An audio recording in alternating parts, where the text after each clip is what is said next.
महर्षि दुर्वासा ने ऐसी क्या बात बताई थी महाराजा दशरथ को, जिसके बारे में हम और आप अभी तक नहीं जानते। किसके श्राप के कारण लेना पड़ा था भगवान श्री राम को मनुष्य के रूप में जन्म, और क्यों रहना पड़ा माता सीता के वियोग में उनसे दूर। आज हम इस वीडियो के माध्यम से सारी बात आपको बताएंगे। लक्ष्मण जी की वापसी की कथा। रथ में मूर्छा भंग होने पर लक्ष्मण फिर विलाप करने लगे।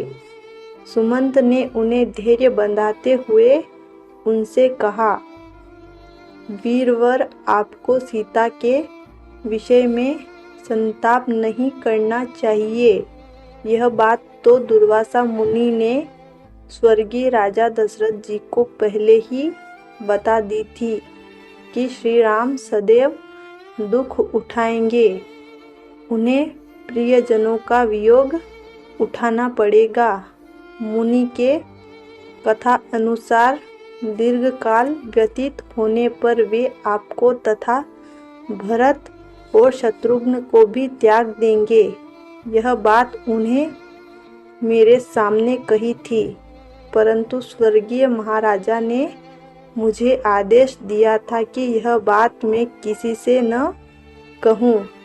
अब उचित अवसर जानकर आपसे कह रहा हूँ। आपसे अनुरोध है कि आप यह बात भरत और शत्रुघ्न के सम्मुख कदापि न करें। सुमंत की बात सुनकर जब लक्ष्मण ने किसी से न कहने का आश्वासन देकर पूरी बात बताने का आग्रह किया, तो सुमंत ने कहा, एक समय की बात है। दुर्वासा मुनि महर्षि वशिष्ठ के आश्रम में रहकर चातुर्मास बिता रहे थे। उसी समय महाराज दशरथ वशिष्ठ जी के दर्शनों के लिए पहुँचे। बातों बातों में महाराजा ने दुर्वासा मुनि से पूछ लिया कि भगवान, मेरा वंश कितने समय तक चलेगा? मेरे सब पुत्रों की आयु कितनी होगी? कृपा करके मेरे वंश की स्थिति मुझे बताइए। इस पर उन्होंने महाराज को कथा सुना दी कि देवासुर संग्राम में पीड़ित हुए दैत्यों ने महर्षि भृगु की पत्नी की शरण ली थी।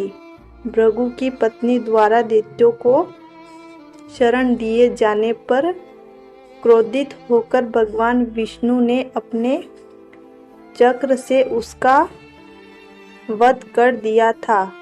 अपनी पत्नी के मरने पर भृगु ने क्रोधित होकर विष्णु को श्राप दिया कि आपने मेरी पत्नी की हत्या की है, इसलिए आपको मनुष्य के रूप में पृथ्वी पर जन्म लेना पड़ेगा और वहाँ दीर्घ काल तक पत्नी का वियोग सहना पड़ेगा।